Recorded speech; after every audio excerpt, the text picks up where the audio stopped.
Entonces, la clase pasada vimos una función que se llamaba la función inyectiva.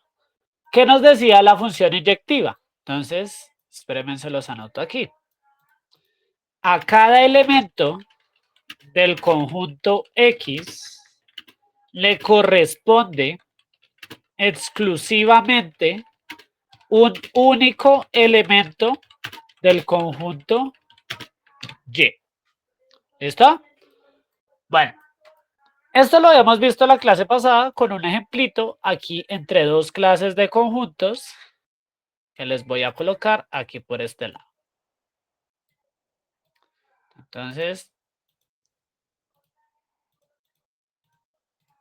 listo, chicos. Entonces, resulta que cuando nosotros analizamos dos funciones, o bueno, una función, esta función se va a dividir en dos conjuntos. ¿Quién recuerda cuáles son los dos conjuntos en los cuales se divide una función? Hay un conjunto, muy X, bien, ¿sí?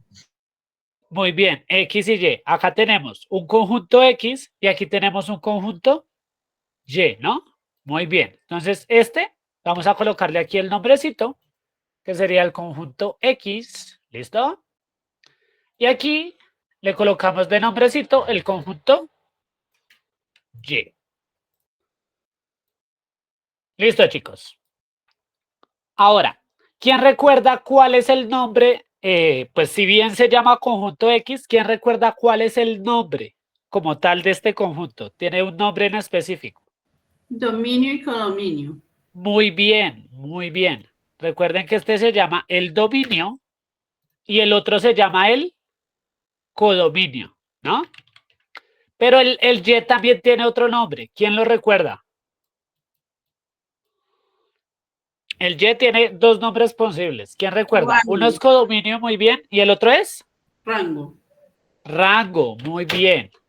Codominio y rango. ¿Listo?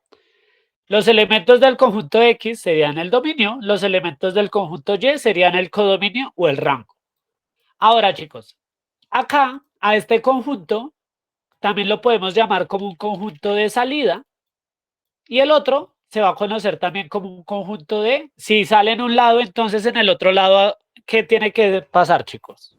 Llegada. De llegada, muy bien. Un conjunto de llegada o entrada. ¿Listo? Perfecto.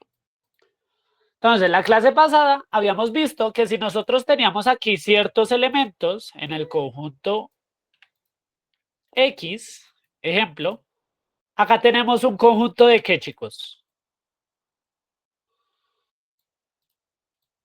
¿Qué tienen en común estos elementos que están en el conjunto X? El abecedario. ¿Letras? Son letras, ¿no? El abecedario. Consonante. Tenemos un conjunto de letras, ¿no? Listo. Y en el otro lado vamos a colocar un conjunto de numeritos. Entonces, 1, 2, 3 y 4. Listo, chicos. Entonces, la clase pasada habíamos visto que en la función inyectiva, a cada elemento del conjunto X le tenía que corresponder un único elemento en el conjunto Y.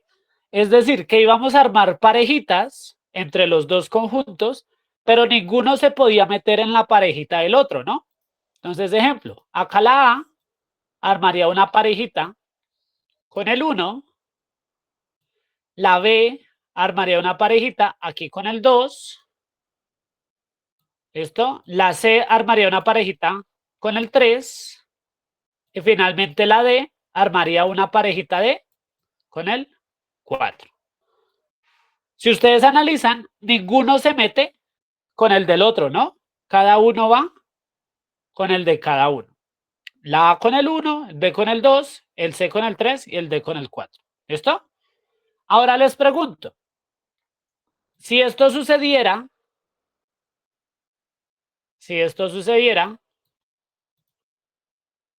de que a la B le gustó más el 1 y se quiere meter con el 1, ¿se consideraría esta función inyectiva? No, profe. No, profe. No se considera inyectiva, ¿no? ¿Por qué? Porque se le está metiendo con la parejita a la A y eso no puede suceder. cada uno tiene que tener su parejita exclusiva. Cada uno únicamente puede tener una parejita sin importar cuál sea. ¿Listo? Nadie se puede meter con la parejita del otro. Acá nos gustan las relaciones de uno a uno. No nos gusta tener amantes ni no nos gusta tener nada. ¿Listo? Entonces, chicos, voy a ponerles aquí otro ejemplito al lado y ustedes me van a decir si es inyectivo o si no es inyectivo. ¿Listo? Entonces acá vamos a colocar esto aquí. ¿Listo? Recuerden que este es el conjunto de X. Ahí, conjunto X. Y este es el conjunto Y. ¿Listo? Entonces se los voy aquí a encerrar. Listo. Bueno, chicos, entonces acá ahora voy a colocar entonces de nuevo las letras. Bueno, ya que tenemos las letras, continuemos con las letras. Entonces acá A, B, C y D. Listo. Y aquí voy a colocar de nuevo entonces los números desde el 1 hasta el 4. Listo. Entonces, chicos, les voy a acá proponer un ejemplo y ustedes me van a decir si es inyectivo o si no es inyectivo. Les voy a encerrar cada uno con un color diferente para que los puedan visualizar de mejor forma.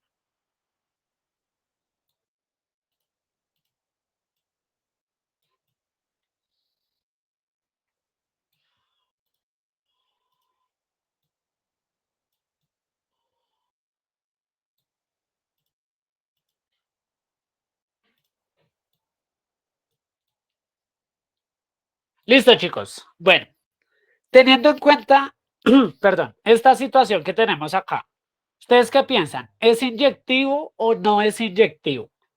Inyectivo, No es inyectivo. No es inyectivo. A ver, las personas que digan que no es, denle la manito arriba. Manito arriba a los que digan que no es.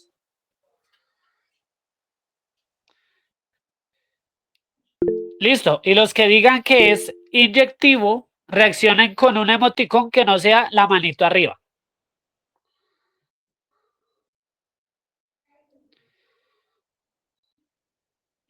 Listo. Veo opiniones bastante divididas. Bastante divididas veo las opiniones. Listo, chicos, les comento. Esta función de acá es inyectiva. ¿Por qué es inyectiva? Porque resulta que por más que estén en desorden, si ustedes se ponen a analizarlos, cada uno tiene únicamente de a una parejita. Ejemplo, ¿cuál es la parejita de la A? El 4. El 4. La parejita de la B, ¿cuál es? el 1, De la C El 2, y de la D. el 3, el 3, ¿Alguien Tres. repite, ¿alguien repite pareja? No, profe. No.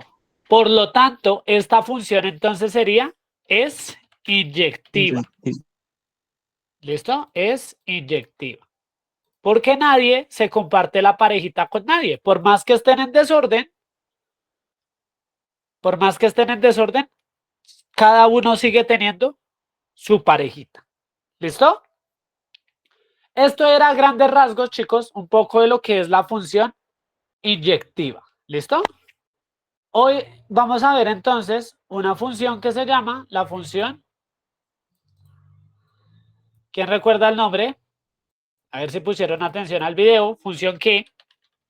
Sobreinyectiva. Uy, quedó mal escrito. Función sobreyectiva. O también conocida como función suprayectiva. ¿Listo? Se pueden conocer de las dos formas. Listo, chicos. ¿Qué nos dice entonces la función sobreyectiva? Entonces, la definición va a ser la siguiente. Listo. Cada elemento del conjunto X le va a corresponder un elemento del conjunto Y se pueden repetir ojo, se los coloco ahí con mayúsculas y entre comillas, y se pueden repetir siempre y cuando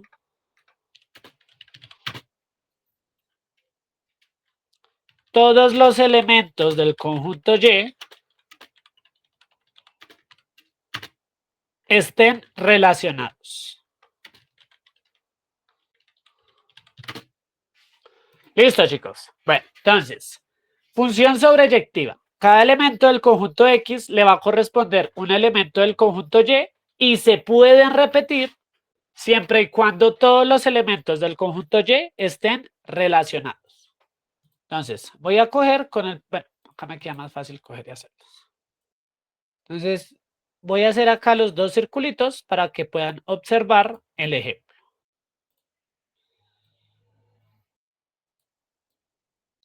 Listo, chicos, entonces. Vamos aquí, agrandamos esto y aquí agrandamos un poquito esto. Listo, entonces, el primer conjunto es el X, el segundo conjunto es el Y. Y. Listo, acá cogemos y los encerramos con el nombrecito. Listo, chicos, entonces, acá voy a poner el mismo ejemplo con las letricas para que no pierdan como la linealidad que estamos llevando. Entonces, A, B, C, D, ¿listo? Y aquí voy a colocar entonces otros numeritos. Entonces acá voy a colocar unos numeritos más. Entonces 1, 2, 3, 4, 5 y 6.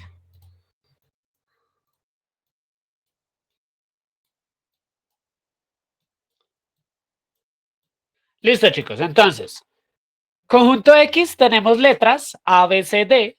Conjunto Y tenemos los números desde el 1 hasta el 6. Entonces, ¿qué nos dice la función sobreyectiva? Cada elemento del conjunto X, es decir, de las letras, le va a corresponder un elemento del conjunto Y. Pero se pueden repetir los elementos. Es decir, que a la A le pueden tocar más de un número. ¿Listo? A la A le puede tocar más de un número. Entonces, vamos a verlo de la siguiente forma. Entonces, vamos a suponer que aquí a la A le tocó el 1. Pero la B fue afortunada y le tocó el 2, pero también le tocó el 3. ¿Listo? Ahora, el C también fue afortunado porque le tocó el 4 y le tocó el 5. ¿Listo? Y la D, esta sí le correspondería únicamente el 6.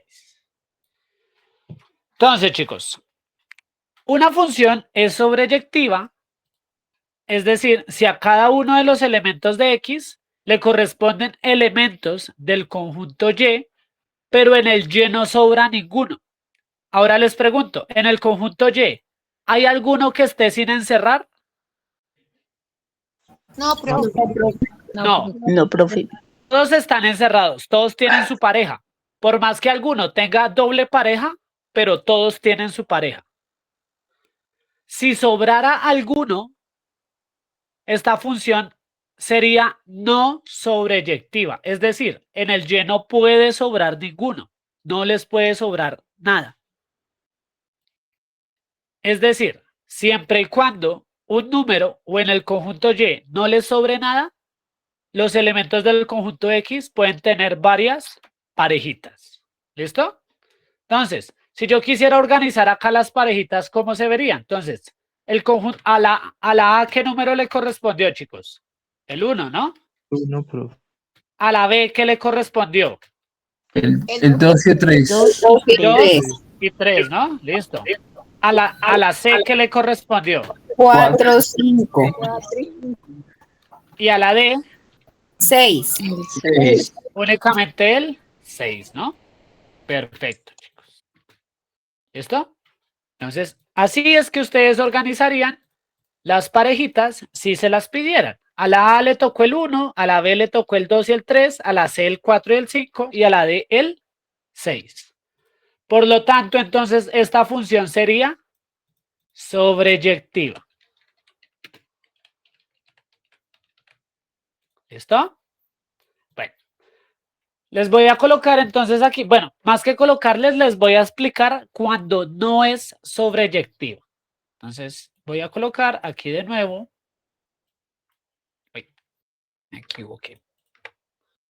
Aquí entonces coloco este de acá. ¿Listo? Y voy a colocarle encima, entonces, lo mismo. A, B y C. Listo. Y acá voy a colocar entonces unos numeritos. Entonces, 1, 2, 3, 4 y 5. ¿Listo? Bueno. Este primer conjunto es el X. Este segundo conjunto es el Y.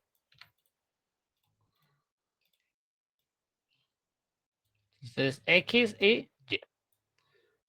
Listo, chicos. Entonces, la función o esta relación va a estar de la siguiente forma. Entonces, la A va a tener al 1, pero también va a tener al 2. ¿Listo?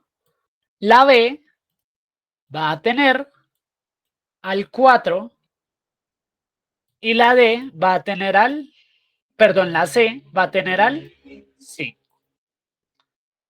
Listo, chicos. ¿Qué sucede? Esta función, ¿por qué no es sobreyectiva?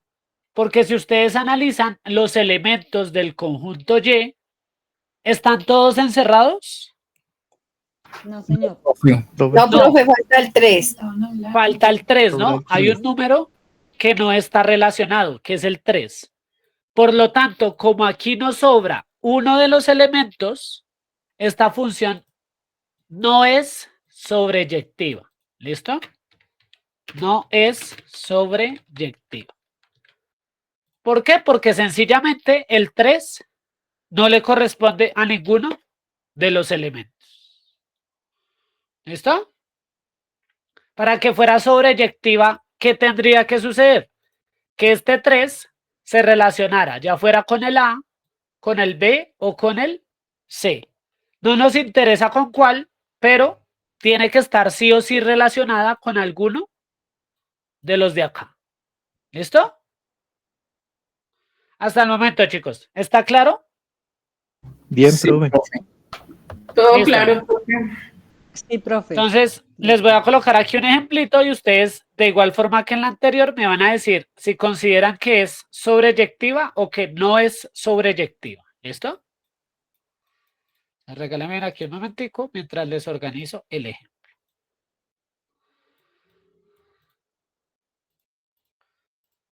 Acá, este sería el X.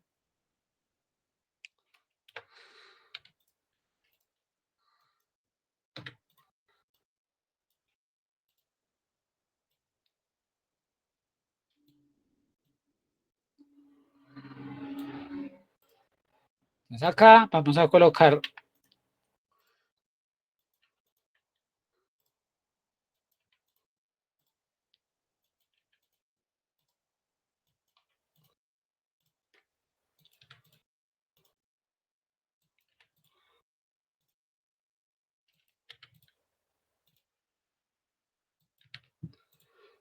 listo, entonces la A va a estar acá con el 5. La B aquí va a estar con el 4 y con el 1.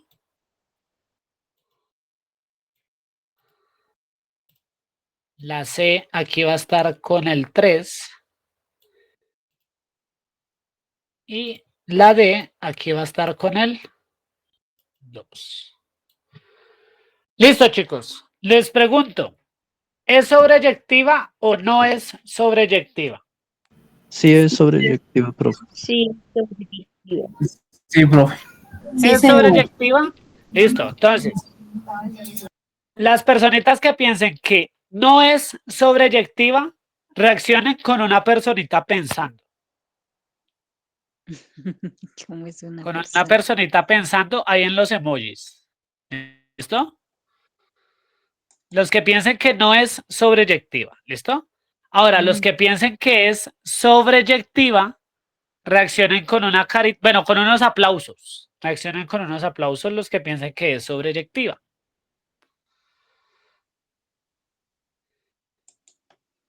Listo. Para las personitas que reaccionaron con los aplausos son para ustedes. Pues, ¿por qué? Porque están en lo correcto. Esta función de acá es sobreyectiva. ¿Listo? ¿Por qué es sobreyectiva, chicos? Si ustedes analizan, partiendo hay algo que está diferente. ¿Qué está diferente? ¿Qué pueden observar? Todos están Cambiaron encerrados. de Grupos. Cambiaron de lugar, ¿no? Ojo, la X, ahora está primera la Y, pero de segundas está la X, ¿no? Listo. Esto no nos va a afectar en absolutamente nada. El conjunto X es el conjunto X y el conjunto Y es el conjunto Y. Ahora, ¿por qué es sobreyectiva? Igual que el mismo caso cuando era inyectiva. Así estén en desorden, es decir, así estén en desorden, lo que nos tenemos que fijar en cuando sea sobreyectiva es que todos los elementos en Y estén relacionados. Es decir, la A estaría con el 5, la B está con el 1 y con el 4, la C está con el 3 y la D está con el 2. ¿Qué significa? ¿Hay elementos que sobren en Y, chicos? No, profe. No, profe. No, no sobra ninguno. Todos están ocupados. Entonces, eso significa que es una función sobreyectiva. ¿Listo? Ahora, si yo les quisiera pedir las parejitas, entonces, ¿cómo las organizaríamos? Exactamente igual que ahorita. Entonces, A, ¿qué parejita tiene? El 5.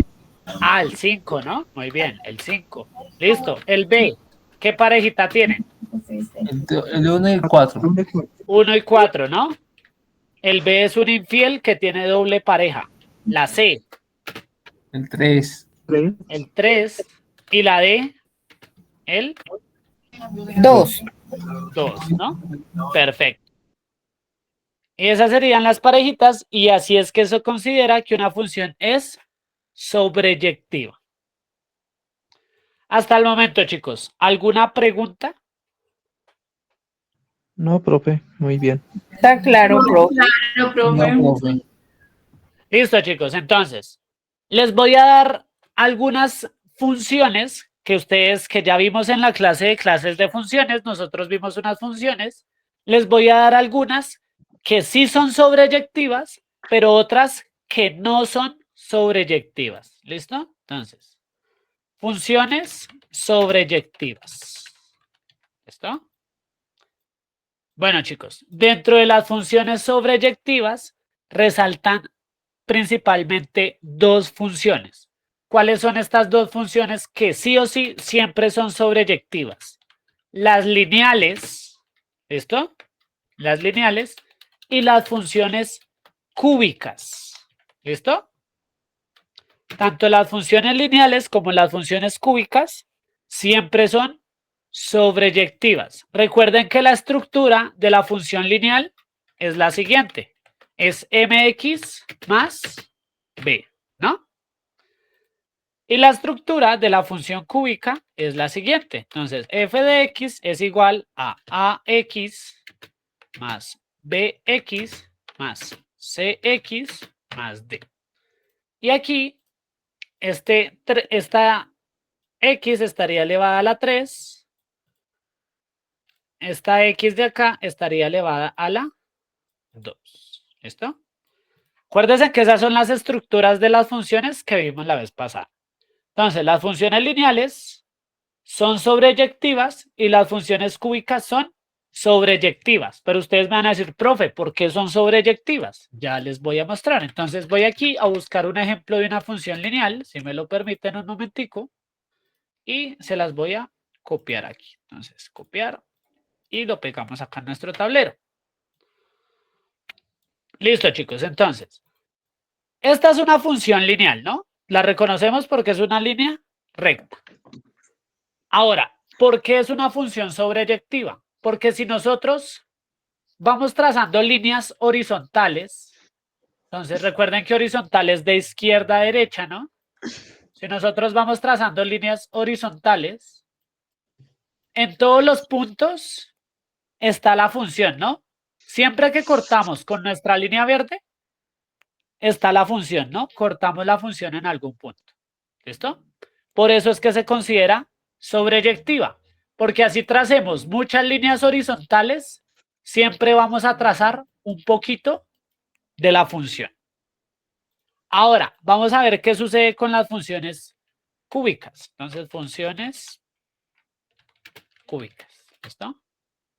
Entonces, con las funciones cúbicas va a pasar exactamente lo mismo, chicos. Entonces, si yo cojo acá esta función cúbica, uy, me quedó muy grande. Si yo cojo esta función cúbica, que siempre tiene esta estructura, y le empiezo a trazar líneas así, horizontales. Ahora les pregunto, ¿en todos los puntos que tracé una línea estaba la función? Sí, profe. Sí, Sí, profe. porque está. En todos los puntos se cruza con la línea verde, ¿no? Y aquí Sí, profe. también igual. En todos los puntos de acá se cruza con la línea roja, ¿no? Entonces, así es que ustedes gráficamente saben que una función es sobreyectiva. Esto exclusivamente pasa con las lineales, que son estas de aquí, y con las cúbicas, que son estas de acá. ¿Listo, chicos? Bueno, ahora vamos con algunas que no son sobreyectivas. Entonces,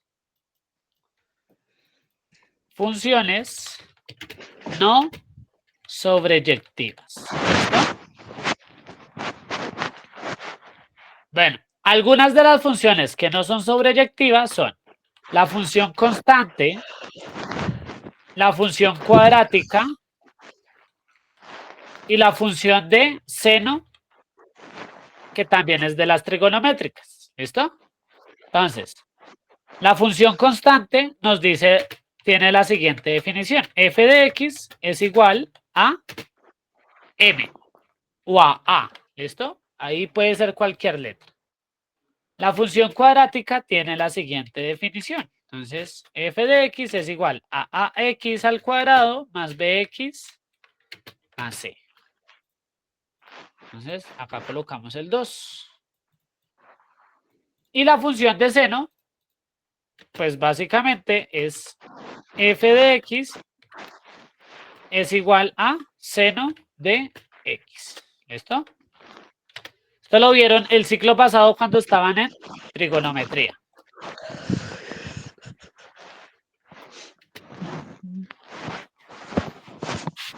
Perdón, profe. Compañerita. Sí, eso le iba a decir, que apagara. Montaña, ¿tienes prendido el micrófono? Por favor, lo apagas, que se escucha mucho ruido de fondo. Gracias, qué pena contigo. Listo, chicos. Entonces, funciones que no son sobreyectivas. La función constante, la función cuadrática y la función de seno, y también le corresponde la función de coseno. Pero entonces, chicos, ¿por qué no van a ser sobreyectivas? Entonces ya les voy a mostrar por qué no son sobreyectivas. Entonces, la función constante. La función constante siempre va a ser una línea recta. Entonces, esta función que tenemos aquí es la función constante. Ahora, si yo cojo y le trazo muchas líneas así horizontales, acuérdense, entonces líneas así, ¿en todos los puntos toca la función, chicos? No, profe. No, profe. No, hay unos puntos que no toca la función para nada, ¿no? Como por ejemplo acá, acá, acá, acá. Ahí no hay nada de función. A diferencia de aquí, que en todos los puntos la tocaba, aquí hay puntos en los que la función sencillamente no aparece. Entonces, por eso es que no sería sobreyectiva, porque hay puntos en los que la función no está. Ahora, la función cuadrática. Entonces, función cuadrática. Acá les voy a coger y les voy a copiar esta de acá. Entonces, pegamos aquí. Listo, chicos. Función cuadrática. De igual forma, si yo cojo y trazo unas líneas, así, ta, ta. Ahora, ¿qué sucede con la función cuadrática? Si bien hay algunos puntos en los cuales toca la función, ¿no? Ahí va tocando la lineecita. Después de que llega al vértice de la parábola, hacia abajo no hay más función. Por lo tanto, de aquí para abajo, ¿qué sucede? Pues no toca la función, porque no hay nada de función que tocar. Entonces, por eso es que no es sobreyectiva. Y finalmente, la función de seno, que es la siguiente. Entonces, regáleme un segundito. Copio y pego. Listo, chicos. La función de seno. Entonces, bueno, esta me la va a llevar para el otro lado, porque está muy grande. Listo. La función de seno. Lo mismo. Si yo cojo y trazo líneas horizontales en la función, así. Si bien hay unos puntos en los cuales toca la función, como por ejemplo acá, por acá, por acá, hay unos puntos en los cuales no la toca, porque sencillamente no hay una función que tocar, como por ejemplo acá, acá, acá o también por acá abajo. Entonces, por ese motivo es que la función también, la función de seno no es sobreyectiva. ¿Listo? Entonces, gráficamente, una función es sobreyectiva cuando así tracemos líneas horizontales, la toca en todos los puntos. ¿Listo? Pero no es sobreyectiva porque así tracemos líneas horizontales, hay puntos a los cuales la función no va a llegar. ¿Estamos claros? ¿Alguna pregunta? Todo claro, profe. Muy bien, profe. Muy bien. Claro, profe. ¿Todo bien? Listo, profe. chicos. Bueno, entonces, acá doy por concluido el tema de cálculo. Entonces, les voy a colocar el videito de la clase de física para que lo puedan observar. Entonces, acá presentamos y les voy a colocar entonces acá la clase de física. ¿Listo? Bueno, espérenme un momentico porque está como lenta la página.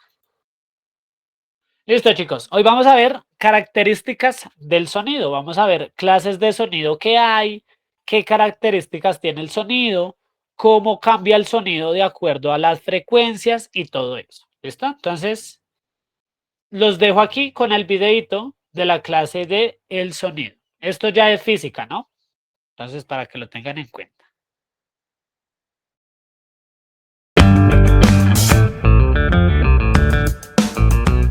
Bienvenidos a todos a esta nueva lección. Para el día de hoy vamos a ver las características del sonido. Dentro de las características del sonido vamos a ver que es importante ver su parte de sonido y relación con las características. Es decir, vamos a ver que las características me generan una intensidad, un tono y un timbre, dependiendo del mecanismo o el elemento que me esté produciendo el sonido, al igual que la relación en toda la propagación de la energía, que en este caso se nos generan ondas sonoras, para tener en cuenta dentro del desarrollo de la lección. Para ello vamos entonces a hacer una pequeña descripción que está dada por ver y comparar sonidos tales como nosotros vemos el habla, que es algo cotidiano, algo que nosotros hacemos todos los días, y vamos a ver que al comparar dos sonidos es posible establecer diferencias entre estos, las propiedades de los instrumentos que lo producen, por ejemplo, la forma y el material del cual están construidos determinan las características del sonido, características que nos van a definir una tonalidad, nos van a definir también un timbre y nos van a definir también lo que es la parte de la intensidad. ¿Dependiendo de qué?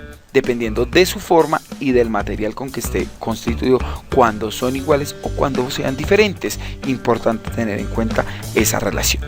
Dentro de este proceso vamos a ver cómo se halla la intensidad del sonido. Entonces vamos a ver que las ondas sonoras transportan energía a través del espacio en un transcurso de tiempo, en un tiempo cualquiera que generen o demoren el transferir esas partes de las ondas o esas ondas sonoras. Vamos a ver que para hallar esa parte de la intensidad tenemos una ecuación que está determinada ¿por qué? Porque es el cociente de la energía, que es E, y el producto del tiempo y el área donde pasa la onda, es decir, tenemos el área que ocupa ese sonido y vemos el tiempo que demora. Dentro de esto vamos a ver que la parte de la intensidad se da en lo que es vatios, ¿cierto? Vatios por metros cuadrados, es decir, esa sería la parte de la intensidad. Entonces, para que tengamos en cuenta las unidades de medida, que son los vatios. Entonces, de allí que vamos a dar un pequeño ejemplo para ver cómo se halla esa intensidad. Calcule la intensidad del sonido generado por una fuente de sonido que no sabemos cuál es, de 2 vatios por segundos en un punto situado a 3 metros, que ese sería nuestro radio, con un tiempo de 1 segundo. Entonces vamos a generar nuestra ecuación. Veámosla acá, que tenemos la energía sobre el área al cual nosotros sabemos que es en este caso es un círculo, y el área de un círculo es pi r al cuadrado, para que tengamos en cuenta por el tiempo que transcurra. Eso es lo que significa. Ahora vamos a ver, tenemos lo que nos genera el sonido, tenemos el área del círculo, veámoslo acá, que es pi r cuadrado, y tenemos nuestro r, que es el radio, que en este caso el radio es igual a 3 metros. Entonces, en ese orden de ideas, nosotros vamos a trabajar nuestra ecuación y reemplazamos. Veamos acá la fuente del sonido de 2, veamos acá 2 vatios por segundo, tendremos pi, nuestro radio, que son 3 metros al cuadrado por 1 segundo. Vamos entonces a realizar ese proceso. Dejamos en la parte del numerador igual, abajo pi vale 3,1416, acá tenemos 3 por 3, 9, y m por m, m al cuadrado, o sea 9 metros cuadrados por 1 segundo. Vamos a operar 3,1416 por 9 y me da 28,27 metros cuadrados por 1, quedaría exactamente igual. Entonces tenemos 2 sobre 28,27 metros cuadrados. Podemos determinar que los segundos se nos van y me quedaría 0,0707 W sobre m al cuadrado, que son las unidades de medida de la parte de la intensidad de sonido. Es importante tener en cuenta esas características y la parte algorítmica del proceso. Entonces vamos a hacer una pequeña pregunta para ver qué tanto hemos aprendido. ¿Cuál de las siguientes gráficas representa un sonido más intenso? Entonces vamos a ver, dentro de la misma gráfica vamos a determinar las dos. Tenemos la gráfica 1 y la gráfica 2. Vamos a ver cuál de los dos me genera un sonido más intenso. Pues vamos a solucionar esa situación en nuestras casas.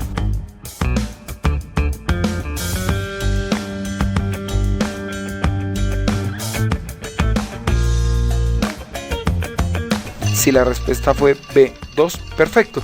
Vamos a determinar que a mayor amplitud de onda, mayor es la intensidad del sonido. Por consiguiente, veamos que esta amplitud, ¿cierto? Esta amplitud de acá hasta acá, veamos acá, es mayor que la amplitud de esta primera gráfica, lo que significa que la intensidad es mayor. Espero que hayamos aprendido muchas cosas, que hayamos recordado otras. Ánimo con el proceso y nos vemos la próxima lección. ¿Listo? Bueno, chicos, entonces ahí estábamos viendo un poco lo que es la introducción de lo del sonido. El día de hoy voy a hacer algo que regularmente no hago, y es valerme de las diapositivas que tenemos acá, dado a que pues las revisé y me parecía que pues estaban como bien estructuradas con cositas como importantes. Entonces el día de hoy sí les voy a mostrar estas diapositivas para que podamos observar algunas cosas. Entonces, chicos, ¿qué sucede? La clase pasada vimos dentro de las clases de ondas que hay dos clases de ondas, las ondas mecánicas y las ondas electromagnéticas. Y hoy vamos a catalogar lo que son las ondas sonoras. La clase pasada yo les mencioné el sonido, qué clase de onda era. ¿Quién recuerda qué clase de onda es el sonido? Mecánica, profe. Mecánica, muy bien. ¿Por qué es una onda mecánica? Porque el sonido depende de un medio, es decir, depende de que haya algo para poderse viajar, ¿no? Para poderse movilizar. Es decir, pues el sonido puede viajar tanto en el aire como en el agua, como en algún medio sólido, también se puede propagar el sonido, pero depende de que haya algo para que se propague. Entonces, esto es lo que lo hace ser una onda mecánica. Entonces, como les mencionaba también hace 8 días, el sonido o toda clase de ondas lo que hace es transportar la energía sin necesidad de transportar la materia. ¿A qué me refiero con esto? El hecho de que en este momento ustedes me pueden estar escuchando, pero simplemente ustedes no me ven. O sea, ustedes escuchan la energía que produce mi voz, pero ustedes no me están viendo o me pueden escuchar sin necesidad de que yo esté allá al lado de ustedes. A esto es a lo que se refiere cuando propaga la energía, pero no propaga la materia. Entonces, el sonido se divide en tres componentes fundamentales. Uno es la intensidad, el otro es el tono y el otro es el timbre, que ya vamos a ver cómo se categoriza cada uno de ellas. La intensidad es qué tan fuerte básicamente es un sonido en cuanto a la cantidad de energía que transporta. ¿Listo? Ya ahorita vamos a ver mediante un ejemplito cómo se calcula la intensidad y cómo se ve en una gráfica. Ahora, el tono. Aquí es algo muy importante que utilizan los artistas y algo para recalcar. El tono de un sonido puede ser grave y puede ser agudo. Esto va a depender de algunas características que también ya vamos a ver. Y finalmente tenemos el timbre. Entonces el timbre, son las características que posee cada una de las ondas sonoras. ¿Listo? Bien. Entonces, ¿qué pasa, chicos? Arrancamos entonces con el tono. En cuanto a la clasificación de las ondas sonoras, el tono es una de las más importantes. El tono, algo que sucede con el tono, regálenme un segundito, espérenme, les cambio acá una cosa. Algo que sucede con el tono es que, bueno, yo les había contado la vez pasada de que vamos a hacer entonces aquí un ejemplito. Entonces, vamos a suponer que aquí hay una personita parada. ¿Listo, chicos? Entonces hay una personita parada. Y aquí tenemos otra personita parada. ¿Listo? Cuando las ondas se propagan, se realizan de esta forma. ¿Listo? Entonces, ejemplo. Se están propagando las ondas así.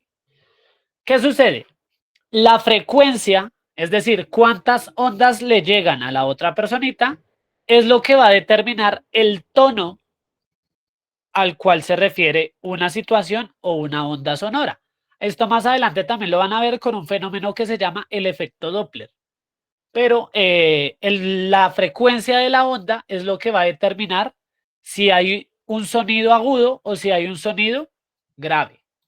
Entonces, ¿cuál es como tal el cálculo o la cifra exacta de cuánto es el tono? Bueno, no sé si lo sabían, pero nosotros, los seres humanos, regularmente los hombres tenemos un tono grave y las mujeres tienen un tono de voz agudo. ¿Listo? Es por esto que se genera como esa disparidad en las voces, pero ¿qué significa cada uno? Entonces, un tono grave se encuentra entre una frecuencia entre los 20 Hz y los 256 Hz. Entonces acá, regálenme un segundito, se los voy a anotar aquí al lado. Entonces, tono grave se encuentra entre los 20 Hz y los 256 Hz. ¿Listo? Ese es el tono grave. Todo lo que se encuentre entre 20 y 256 se considera, perdón, se considera un tono grave. Ahora, un tono agudo. Un tono agudo va a ser obviamente mayor a 256 Hz. Entonces, acá no era. Como lo podemos observar acá, un tono agudo, la frecuencia de estos sonidos se encuentran entre 256 hasta los 2600 Hz. ¿Listo? Entonces, 256 Hz hasta los 2600 Hz. Ustedes me van a decir, profe, ¿y qué pasa después de los 2600 Hz? Pues resulta que después de los 2600 Hz, nuestro oído ya no tolera el sonido. ¿Y qué creen que le pasa a nuestros tímpanos? ¿Alguien sabe? ¿Se revienta? Se pueden llegar a reventar. Se Un tonido agudo puede reventar nuestros tímpanos, un tonido muy agudo. ¿Ustedes han visto alguna vez esa gente que es capaz de romper unas copas con los tonos de voces? No sé si han visto alguna vez un TikTok o alguna... Listo. Esto sucede dado a que el tono al que llegan es tan agudo que puede generar una ruptura en la copa. Y esto es algo que le sucede también a nuestros tímpanos. Básicamente, después de los 2600 hercios, nuestros tímpanos explotan. ¿Listo? Entonces, chicos, tono grave va entre los 20 Hz a 256 Hz y el tono agudo que se encuentra desde los 256 Hz hasta los 2600 Hz. Obviamente, dependiendo de la diferencia entre esta tonalidad, determina si una persona tiene la voz más grave o más aguda. Ejemplo, una persona que hable así regularmente va a tener un tono muy grave, es decir, muy cercano a los 20 hercios. Pero una persona que ya tenga un tono de voz un poquito menos grave va a estar más cerca a los 256 Hz. ¿Listo? Esto es lo que se le conoce como los tonos, chicos. Hay dos clases de tonos, grave y agudo, ¿no? Para que lo tengamos en cuenta. Entonces, vamos acá con la siguiente. Entonces, aquí. Listo. Entonces, ¿qué sucede con el timbre? Entonces, acá nos dice, es la característica que diferencia dos ondas de igual frecuencia e intensidad. El timbre de la onda depende de gran medida de las propiedades de los instrumentos, también determinado foco del sonido que los producen. ¿Qué sucede, chicos? Entonces, el timbre, y ya lo vamos a ver ahorita con la intensidad, va a depender del instrumento que lo realice, pero también va a depender de qué tan grande es un instrumento. Obviamente, hay instrumentos que son más pequeños, van a sonar diferente a instrumentos que sean más grandes. ¿Listo? Aquí hay un ejemplo muy particular que no recuerdo si estaba aquí en la diapositiva. Creo que no. Bueno. Hay un ejemplo muy particular que sucede y es con los violines. Ustedes se han visto que hay como tres clases de violines, que está el violín, el violonchelo y la viola. Creo que si mal no estoy se llama el más grande. Ah, sí, profe. Entonces, hay tres clases de violines, un violín más pequeño, un violín mediano y un violín más grande. El violín más pequeño nos va a arrojar un tono más agudo, mientras que el violín más grande nos va a arrojar un tono más grave. ¿Listo? Entonces, entre más grande el instrumento, nos va a arrojar un timbre o un tono más grave. Entonces, a esto es a lo que se refiere el timbre. El timbre de un instrumento va a depender de tanto del material del instrumento, como también va a depender de qué tan grande sea, de si es grande o de si es pequeño. Y finalmente acá tenemos la intensidad. Entonces, como bien les mencionaba ahorita, estas ondas de acá, la frecuencia en las ondas, transportan energía, ¿no? Entonces, esto de acá transporta energía. Y resulta que nosotros podemos calcular la intensidad de una onda, la intensidad de una onda sonora mediante la siguiente ecuación, que no la vamos a trabajar hoy, sino la vamos a trabajar la próxima clase cuando veamos la velocidad del sonido. Entonces, pero básicamente, resumiéndoles, ¿qué nos dice esta ecuación? Que la intensidad va a ser igual a ¿qué? A la energía sobre el área del instrumento o del foco el cual genera el sonido por el tiempo que dura en transportarse. ¿Listo? Así es que se calcula la intensidad, que como les digo, vamos a hacer el ejercicio dentro de 8 días cuando veamos la velocidad del sonido. ¿Listo? Que pues el sonido tiene una velocidad. Bueno, ya teniendo en cuenta esta situación, chicos, como les mencionaba ahorita, acá podemos observar, regularmente las mujeres tienen un tono de voz, ¿qué? ¿Grave o agudo? Aguda, pero Agudo. Agudo, ¿no? Y los hombres tienen un tono de voz Grave. más grave. ¿Esto por qué sucede biológicamente? Les voy a dar la explicación lógica. Esto sucede porque las mujeres tienen una caja torácica, es decir, un pecho, las costillas, toda la parte del esternón, un poco más pequeño que los hombres. ¿Listo? Los hombres tenemos una caja torácica mucho más grande, mucho más amplia, y obviamente lo que les mencionaba, si hay más espacio, va a tener un tono mucho más grave. ¿Listo? A diferencia que cuando hay menos espacio, van a tener un tono muy agudo. Por eso es que regularmente ustedes no han notado que la gente que es como muy grande, muy ancha, tiende a hablar también grave, tienden a hablar como hola, así. ¿Sí se han percatado de ello? Sí, profe. Mientras que los hombres que de pronto son de una contextura más delgada, más flaquitos, tienden a tener un tono de voz más agudo. Esto también sucede cuando una persona se engorda. Cuando una persona se engorda, su voz cambia, se vuelve más grave, justamente a que su caja torácica se amplía y obviamente le cambia la característica del sonido. Entonces, entre más grande algo, va a generar un sonido más grave y entre más pequeño va a generar un sonido más agudo. Acá se los voy a anotar para que cuando miren la grabación se acuerden si la revisan. Entonces, entre un tamaño más grande va a generar un tono más grave. Y entre un tamaño más pequeño va a generar un tono más agudo. ¿Listo? A tamaño grande, tono agudo. A tamaño pequeño, un tono, perdón, a tamaño grande, tono grave. Y a tamaño pequeño, un tono agudo. ¿Listo? Ahora, acá también nos colocan en la diapositiva un paralelo en relación al instrumento musical. Entonces, ¿qué nos dice? Para el caso de instrumentos musicales, entre más grande sea la caja resonante, más grave será el sonido que la produce. Esto es exactamente lo que les estaba mencionando ahorita, chicos.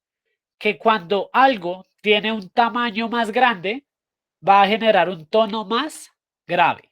Y cuando tiene un tamaño más pequeño, va a generar un tono más agudo.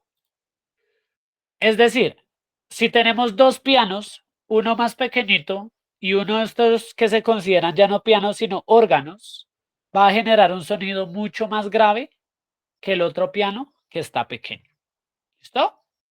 Hasta el momento, chicos, ¿hay alguna pregunta? No, profe. No, profe. Listo, bueno, ahora entonces yo les pregunto.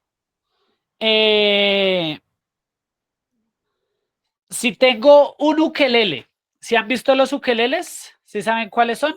Sí. Sí, profe. Listo. Si yo tengo un ukelele y una guitarra, ¿quién me va a dar el tono más grave? La guitarra. La guitarra. ¿La guitarra? ¿Seguros? Sí, la profe. guitarra, claro. ¿Por qué? Porque es más grande y tiene como la parte del cuerpo es más, Sí, pero es que no sé cómo explicarlo. Bueno, Me no te gusta. preocupes. Listo, chicos. Muy bien para las personitas que me respondieron. Entre una guitarra y un ukelele, la guitarra me va a generar un sonido más grave que el ukelele. ¿Esto a causa de qué? De su tamaño. A tamaño más grande, un tono más grave. Pero obviamente hay instrumentos que generan aún un tono más grave. Ustedes han visto cuando les llevan serenata o cuando llevan serenata que llevan regularmente unos guitarrones todos grandes. Sí, profe. Sí, profe. Sí, Esos profe. guitarrones generan un tono más grave que las guitarras. ¿Listo? Entonces, a eso es a lo que me refiero con el tamaño de los instrumentos. Y no solo de los instrumentos, de las cosas en general. ¿Listo? Entre más grande va a generar un tono más grave. Ahora, chicos, ¿qué sucede? Resulta que con el timbre va a entrar a jugar algo que nos va a señalar la gráfica del sonido. Entonces acá podemos observar dos instrumentos musicales, un violín y una trompeta. ¿Listo? Y a su ladito, si alcanzan a observar que cada una tiene como su gráfica. Sí, profe. Sí, señor. Profe. Listo, chicos. Entonces, hay dos cosas que pueden generar un sonido similar, sin embargo, el timbre va a ser diferente. ¿Listo? Entonces, ejemplo, lo que les colocaba ahorita de un violín y de un violonchelo, que van a sonar similares, sin embargo, el timbre de esos dos va a ser diferente. Y regularmente, ¿cómo es que uno se da cuenta o en qué cambian? En la intensidad. Y ya vamos a ver por qué cambian en la intensidad.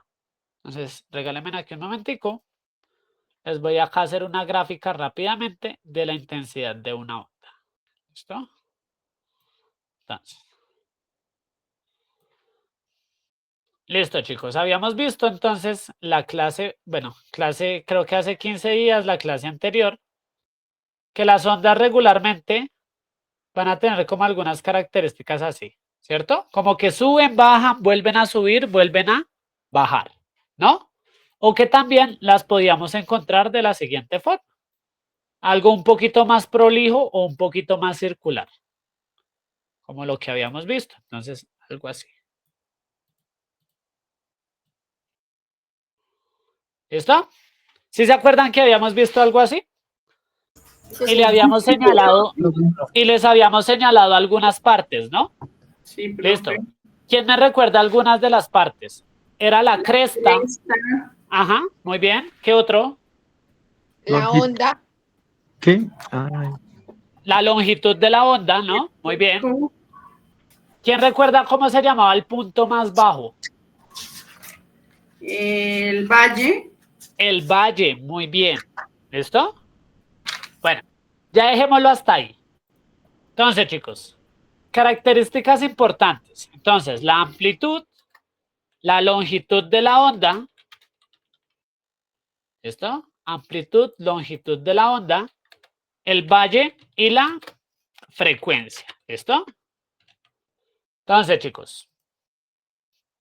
Bueno, acá voy a ampliar esto un poquito más. Listo. Entonces, recuerden que la amplitud era la distancia que había entre la línea roja y el punto más alto, ¿no?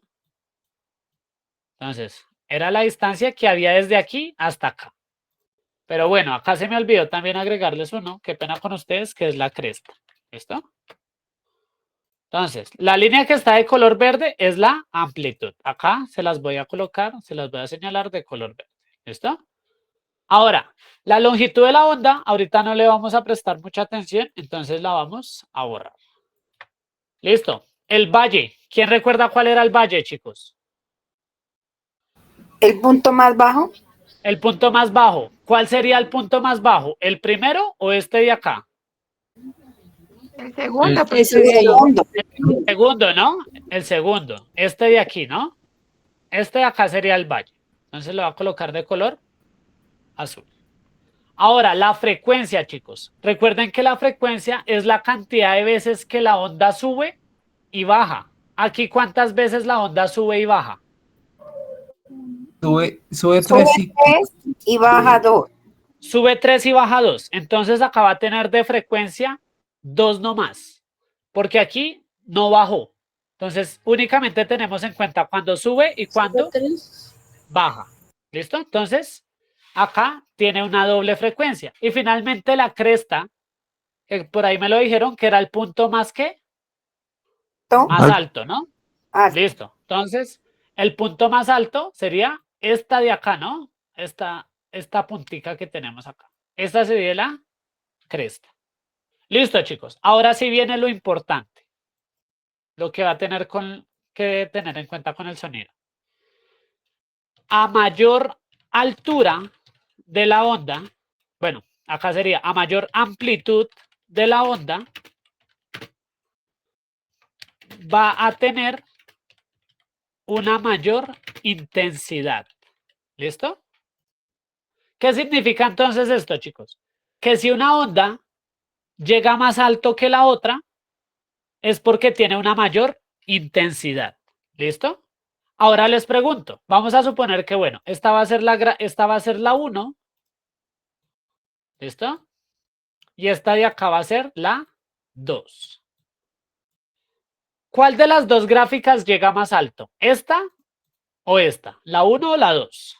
la 1. La 1. La 1, ¿no? La 1 como que sube más que la 2, ¿no? Como que la 2 se queda ahí a medias. Entonces, ¿qué significa? Que la gráfica 1, esta de acá, va a tener una mayor intensidad que la gráfica 2. ¿Listo? ¿Esto a causa de qué? De que pues acá, esta sube hasta aquí nomás, mientras que esta de acá sube desde acá hasta acá arribota, ¿no? Es por eso básicamente. Entre más alta se vea la gráfica, va a tener una mayor intensidad. ¿Listo? ¿Hasta ahí estamos claros, chicos? Sí, señor. Sí, profe. Listo. Entonces, vamos aquí con lo último. Entonces, lo que les mencionaba, chicos. La intensidad va a estar muy relacionada a qué tan alta llega la onda, ¿no? Entonces acá, ¿cuál va a tener una mayor intensidad? ¿La de la izquierda o la de la derecha? La derecha. La de la ¿Cuál derecha. llegó? Sí. La de la derecha, ¿no? ¿Por qué? La Porque derecha, llegó más arriba. Más alto. Llega más arriba que la de la izquierda. Acá podemos ver que la de la izquierda como que llega hasta la mitad de la otra, mientras que esta sube mucho más, ¿no? Profe, Dime. y digamos, en temperatura, ¿no se puede hacer eso de esos ejemplos de intensidad? Por ejemplo, con frío y calor, no. En realidad sí lo podrías hacer, pero ¿qué es lo que sucede? Que la temperatura no es como tal una onda. ¿Listo? La temperatura no es una onda. La temperatura es una energía. Entonces ahí hay que hacer la diferencia. Esto se puede hacer acá porque es una onda sonora. Es decir, esto se realiza porque es una onda. Sin embargo, en la temperatura, ¿qué es lo que uno hace? En la temperatura uno tiene la referencia, es en relación a la cantidad de grados que alcanza. Ejemplo, si tú sientes algo mucho más caliente que otra cosa, tú vas a asumir que ese algo tiene más grados de temperatura que lo otro. Ejemplo, tú vas a Cartagena y sientes más calorcito y vienes a Bogotá y sientes frío. ¿Tú qué asumes que tiene más grados, Cartagena o Bogotá? Cartagena. Cartagena, ¿no? Es por eso. Mientras que regularmente con el sonido, tú lo que haces es familiarizarlo en relación a tu oído. Si tú escuchas un ruido más alto que uno más bajo, perdón, vamos a ponerlo en términos así. Si tú escuchas una sirena en la calle así sonar bien duro, pero escuchas la voz de un familiar tuyo, ¿cuál piensas que tiene más intensidad? ¿La sirena de la calle o la voz de la persona? Pues la sirena, ¿no? La sirena. La sirena, muy bien. La sirena. Entonces, significa que ante un ruido más alto va a tener una mayor intensidad. ¿Listo? Ahí serían directamente proporcionales. Si aumenta la una, aumenta la otra. Listo, chicos. En relación al sonido, ¿alguna pregunta, algo que quieran comentar en relación, algún ejemplo que quieran proponer? Algo que... ¿O todo les quedó full claro? Muy bien, profe. Bien, profe, claro. Todo muchas claro, profe. gracias. Listo, chicos. De nuevo les pido disculpas, pues porque, como les mencionaba, es una clase muy teórica la de hoy. De pronto se les hizo un poquito pesada, pues porque yo no acostumbro a hablarles no acostumbro a hablarles tanto, sino yo voy es más como a hacerles cálculos. Pero entonces era como necesaria para que entendieran la diferencia entre tono, timbre e intensidad. ¿Listo? Entonces, el tono, ¿cuántas clases de tonos hay? 2. 2. ¿Cuáles? Grave, agudo. Grave y agudo. Grave y agudo, ¿no? Listo. ¿Las mujeres producen qué clase de tono? Agudo. Agudo, ¿no? Muy bien. Y si hay un instrumento más grande que otro, ¿qué tono produce? Grave. Grave, ¿no? Perfecto. Grave. Listo. Si yo tengo acá esta gráfica, vamos a compararlas. ¿Cuál tiene una mayor intensidad? ¿El violín o la trompeta? La trompeta. La trompeta. ¿Creen que la trompeta tiene más intensidad que el violín? El violín. No, el violín. El violín, ¿no? ¿Por qué? Porque el violín llega hasta más arriba que la trompeta, ¿no? La trompeta llega como hasta mitad de la gráfica nomás, mientras que el violín incluso hasta a veces se sale de la gráfica, miren. Entonces, ¿cuál tendría más intensidad? Violín. El violín. El violín, profe. Listo, chicos. Bueno, entonces, voy aquí a detenerles la grabación. Entonces.